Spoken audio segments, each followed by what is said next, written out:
booked Norm Macdonald, knowing he would ignore whatever they had prepared. They did it anyway, because what happened instead was better.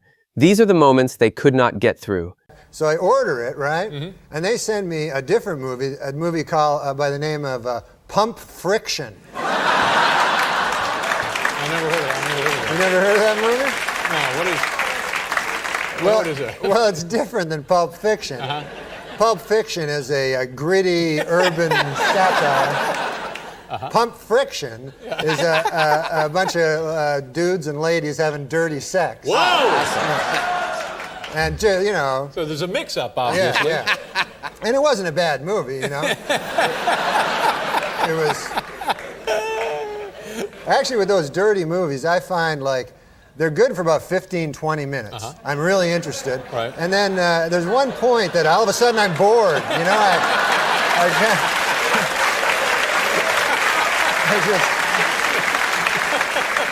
I just lose interest completely, and I feel Letterman kept ashamed. bringing Norm back, and it was rarely about whatever he was there to promote. Most of the time, Dave handed him the floor and got out of the way. This one started as a story about a game of Scrabble. So then after a half an hour of that, you know, I'm just sitting there, he comes up with his word, it's hat. That's his word, yeah, hat. So he puts it, and he takes the word hat, and then he puts it like way in the corner on that triple letter score. Right. The triple word, the red one Right. that you want to get to. Yeah, sure. But you can't just put it there. No, it's got to have some relation to rabbit. Yeah. You got to move up there, you know, and finally get to there. But instead, he just puts it right there. Oh, no. So I go, all right, you know. And so then it's my turn, you know, I do something, and quickly, and then again, the same thing, like, you know, and then time going by, and then every word, and I was coming up with good words, you know, I had sleigh, you know, a sleigh ride, and avocado. Whoa. It was a 7-letter word. Yep. You get 50 extra points. I'm still way behind him. He's just freelancing the board. Yes. And so finally I decided I'm going to I got to say something, you know? So and all his words were like cup and hat, and I think it was just like things he'd see around the room, you know? And so I'm playing excellently. I should be in the lead, but instead I'm like Norm never 1,000 told a points story that behind. landed where you thought it would. He took his cat to an animal hospital, and somehow the whole emergency room ended up in it. It turns out that's just for people. Yeah, but it's not a bad thing, you know, off the top of your head, that's not a bad thing. So I even said, what's the one for the cats, you know, what's the number? And then the woman goes, look, get off the phone, Will Carter, you know. So my neighbor, you know, takes me to the animal hospital, and I get there, and it's all people, there's actually hospitals for animals, like emergencies. Yeah. And so I go in, I got the cat there, you know, and they go, you know, yes, what's the problem? And I go, look, and it's going, ah, and then it's an emergency. Everybody freaks out, you know.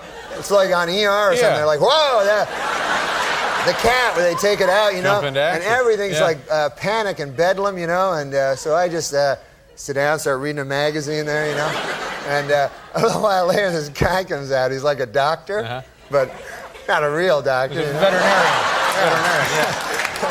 So he calls me back and he goes, okay, we got to talk, you know. So I go, okay. He goes, like he's breaking bad news to me. He goes, your cat had a heart attack, you know. So I go, what? I never heard of such a thing, you know. I didn't even know they had hearts, you know. I go, that's a bad thing. So anyways, he goes, you can go Fame and never see really him, took you know? for Norm. And, He had 5 seasons on Saturday Night Live behind him and still got stopped in the street by people who wanted to tell him what they thought of the show. a lot of times I get like, hey, you're that guy from Saturday Night Live. And then I go, yeah. And then they go, that show sucks. No, see, that's not good. That's no good. And then I go, yes, thank you very much. Sometimes, a lot of times, like, because I'm not famous, but one guy will recognize me and everybody else won't. So it'll just make a big, like, hey, and then everyone looks at me, what? And then I go, I'm the guy from the TV. But I want to get famous, you know. That's my big goal. Really? To be Not famous? enough so that I can't walk down the street, Right. you know, like you know, where your life is hell. But I want to.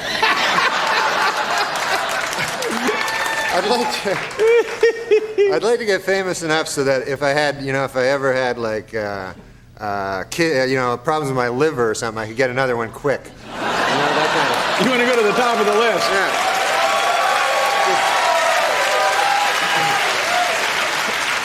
How is your liver? Everything all right there? Everything. No, okay, good. Everything's good. fine Knock with on my wood. liver. Thank But if God. I get famous enough, I'm going to hit the booze. And it's nice to know that you have that as kind of an insurance policy. Yeah. The president of NBC decided Norm was not funny and pulled him off Weekend Update. Norm then went on television and talked about it, which is not what someone in his position was supposed to do.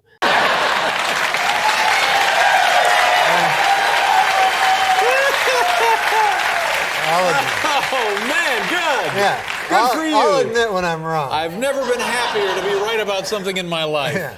So because I went and met with him, you know, I never. Now, wait a minute. After you get fired, you then Right. have to go to a meeting with the guy? Yeah, because I wanted to leave the show entirely. You know, I thought that would be the next thing. Right.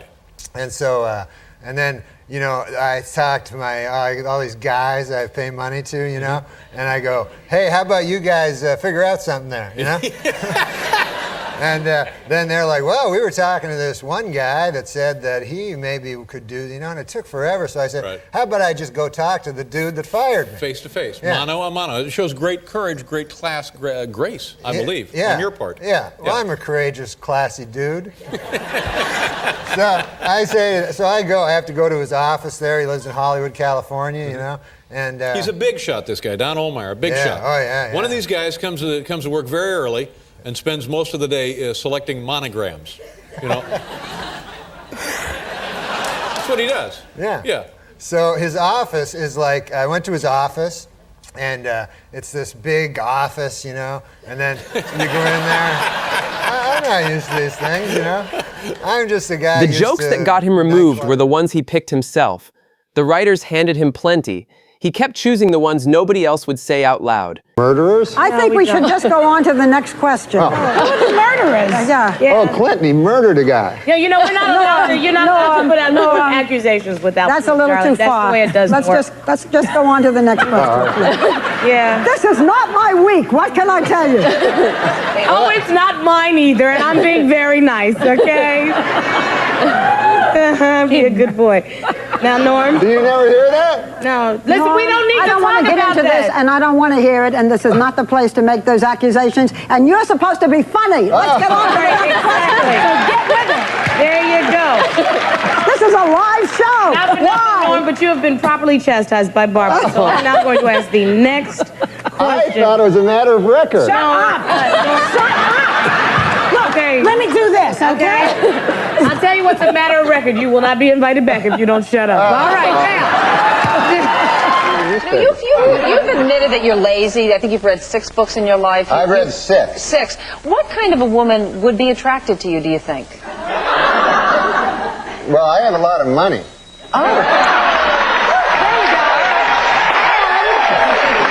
Hey, for the 9th consecutive year, Nick, JetBlue Norm had a Air- habit of taking airline? other guests down with him. Conan sat him next to an Olympic snowboarder to talk about her career, and Norm arrived with his own plans for the segment, protected neither of them. This was Norm explaining what Rickles said to Saget the first time the two met. Yes, me, Mitch. Let's get going. I'm Mitch. And then they go, cut. And Bob Saget directed this. Yeah, well, you know, there's bad news and everything. How is young Saget? Is he actually here. right over Bob, there. hey, come on over here. Yeah, Bob Saget.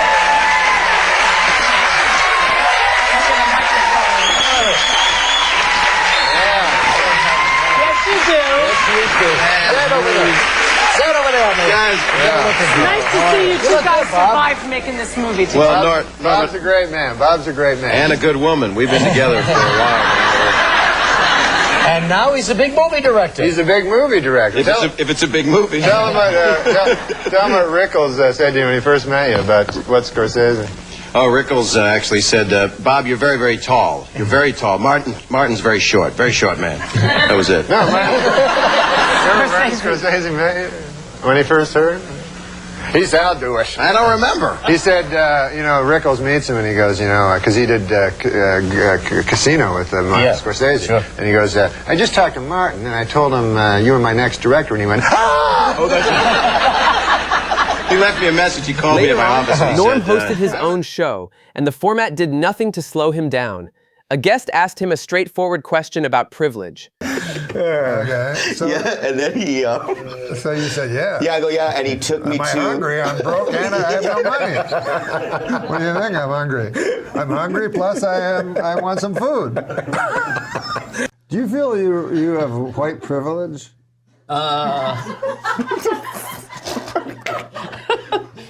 I'm not allowed to answer those questions. Well, being a old white guy with extra money. Your great special that is on Netflix now, Yeah. everybody should watch, is called Straight White Male 60. The young people won't like old people. When I was a kid, I got involved with Al Jolson. When they brought, I didn't know How who he old was. are you? What? Well, no, not back in his 1920s. I was just a kid when the jazz singer came out. Charlie Fox. He wrote the theme music to Happy Days, The Love Boat. Yeah. He wrote just about everything. He must make a heck of a lot of money. Huh? I'm going to ask him sometime. Just how much do you make? What would Norman Lear say to that? What? I say, what would Norman Lear say to that? Who's that? Fuck!